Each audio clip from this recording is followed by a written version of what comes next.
This airplane weighs over 400,000 kilos. So here's the real question. Why doesn't it just fall straight out of the sky? At first glance, flying makes no sense. You're sitting inside a giant metal tube, heavier than hundreds of cars combined, yet it calmly cruises above the clouds. Here's what most people get wrong. The secret isn't the engines. Engines don't hold the plane up. They simply push it forward. The real magic happens at the wings. As the plane moves forward at high speed, the wings collide with millions of air molecules every second and force that air downward. And when you push air down, the air pushes back up. That upward force is called lift.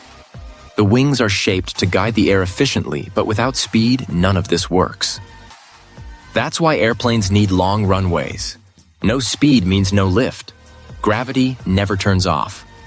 From takeoff to landing, it pulls the plane down every second. The plane isn't floating.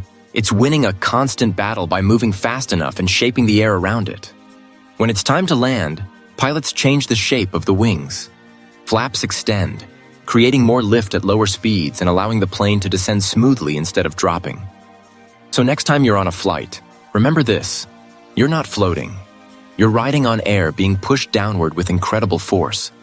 Physics is fighting gravity for you the entire time.